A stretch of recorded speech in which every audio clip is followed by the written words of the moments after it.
Memorizing lines well. This is incredibly important because the idea is not to remember the lines, but to know the lines, to have them inside you, to be absolutely confident about what you are saying.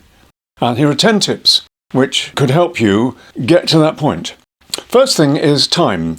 I think it helps if we put some time aside and say, okay, for the next 2 hours, I am going to study my lines, or the monologue, or the scene, or whatever it is. And the first hour probably will be a bit slow going, and it'll be a bit hard to keep going, but the second hour will move along faster, and at the end of those 2 hours, you will know your lines better, so switch off your phone, maybe set the alarm on something else, and avoid any calls from interruptions from anyone else, and know that you've got those 2 hours, that you are going to, in 2 hours from now, know your lines better.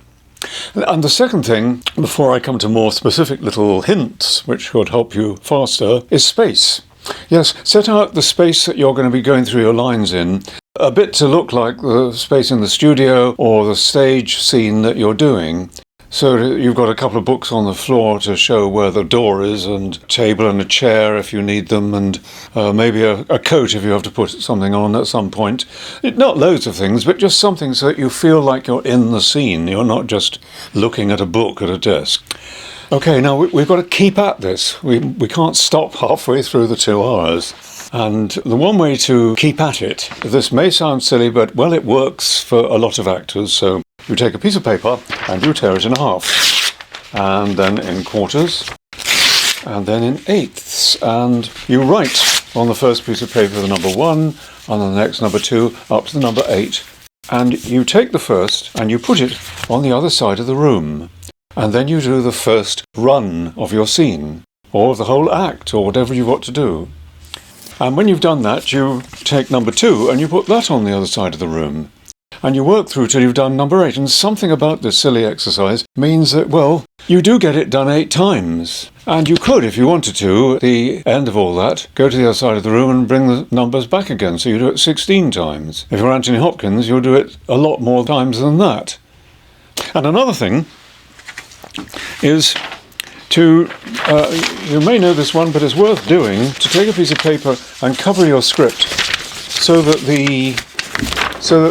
maybe the last letter, or the last word all the way down the script is covered. And you can still probably read through the whole thing and then move the script page across a bit so that you're covering the last 2 words, and carry on till you've only got the first word of the line all the way down. And you'll probably find that you can go through the whole thing without looking much. But I started this off about knowing lines. If you just learn lines and remember them, well, you can forget them, which easily happens. You don't want to forget them. They want them to be in you, not on some damn script. So you have to know what the lines mean to you. And so if you've got a line, you're playing a doctor, and you're saying the line, "Don't worry, you're going to be fine," underline the most important word in each sentence. You don't want them to worry, you don't want them to think about when they're going to be fine. You want to say, "Don't worry, you're going to be fine." Fine is probably the most important word of the sentence. And there's only one important word in a sentence, so get to know it. Get to know what your script is about quickly. And also what the lines really mean, so that if the doctor's saying that to a patient and he's Tom Cruise playing this part, then he probably means that he likes the person he's talking to and he'd like to take them out for a drink.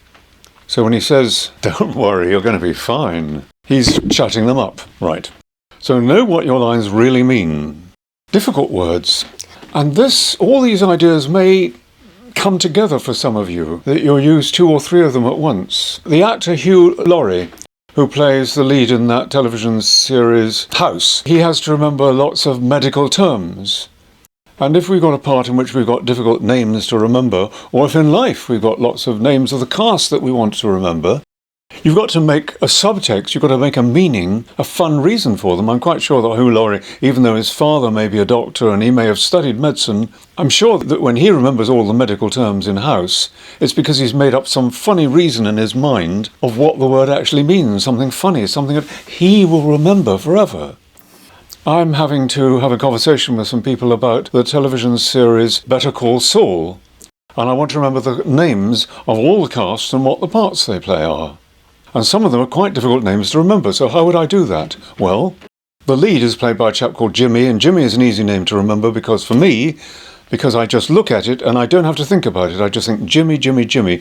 It's a very famous name of one of the first parts I ever played in a famous play called Look Back in Anger years ago. And he's played by an actor whose name is a little difficult to remember, and he's called Bob Odenkirk. Bob Odenkirk. The character he's playing is a clown. And there's a very famous clown, if you look up Wikipedia, called Bobo. And so Bobo starts the name off, Bob O. And a friend of mine called Bob ran a church in Scotland, and the Scottish word for church is kirk. So Bob then Kirk, Bob Den Kirk, Bodenkirk. Bob Odenkirk, Bob Odenkirk. Yes, I've got it now, Bob Odenkirk. His love interest in the series is a wonderful actor called Ray Seahorn. And I just remember her name because R-H-E-A is how she spells her first name. So I noticed that. I noticed the E-A because Seahorn is spelt S-E-E. And when I was a boy, there was an aquarium locally where they had these funny fish which were called seahorses. So I remember, she doesn't look like a horse at all, but I remember the name I associate it with the word, with the C, S-E-A. So we've got E-A and E-E. That's in my mind. And so that's all I have to remember. I can remember, therefore, that she's called Ray Seahorn. The actor who plays Mike, and Mike's my brother's name, and there are 3 Mikes in the show, so that's easy to remember, and he's called Jonathan Banks.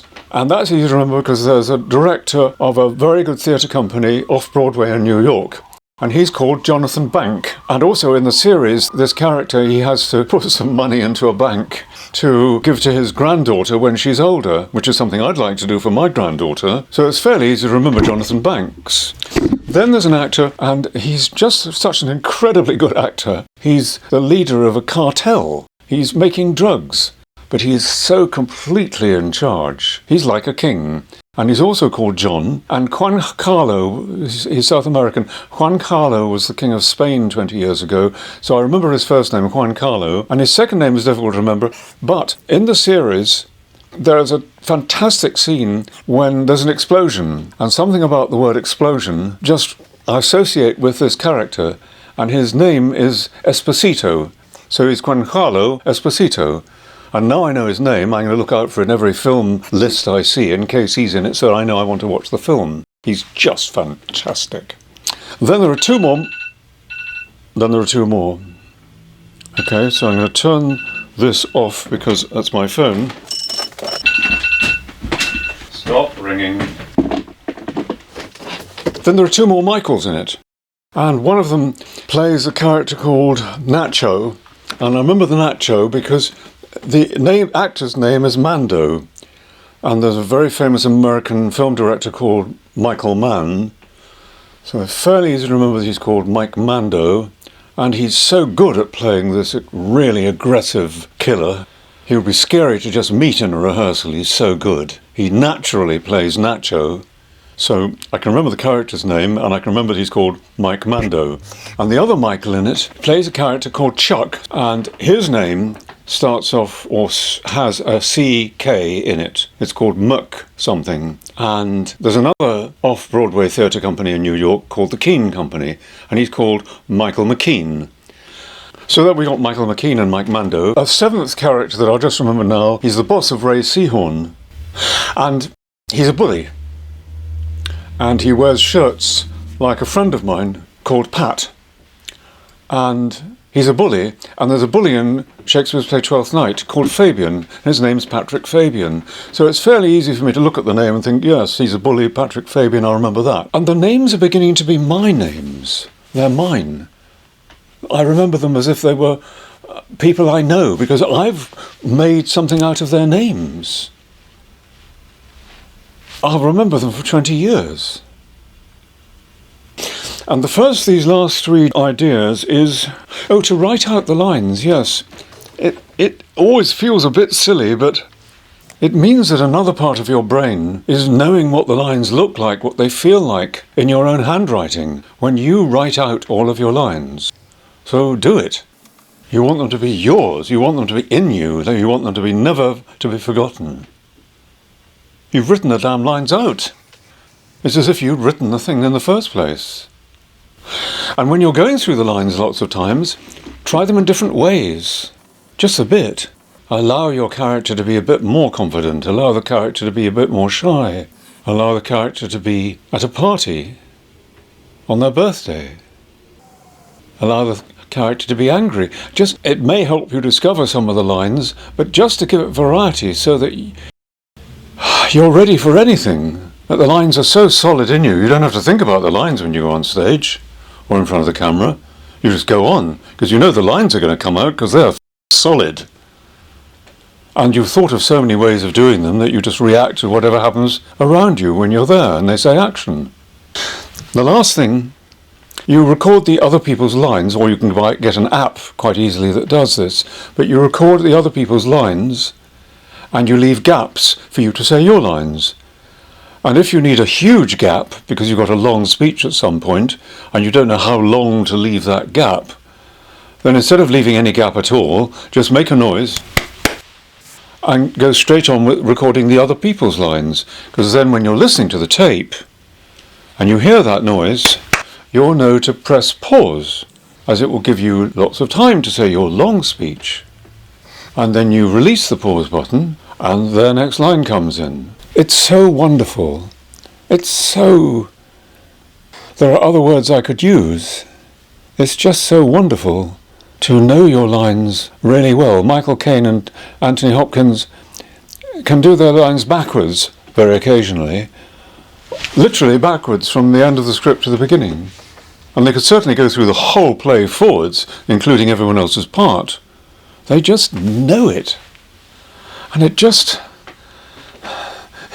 makes life easier. I don't really know how other actors manage if they can't do the whole show on their own. Or they don't need to, and they don't need to do what silly things I do, and that's absolutely fine. Do whatever you want. But the joy of knowing your lines as well as you possibly ever want to makes this business 100 times more fun. Thank you for watching.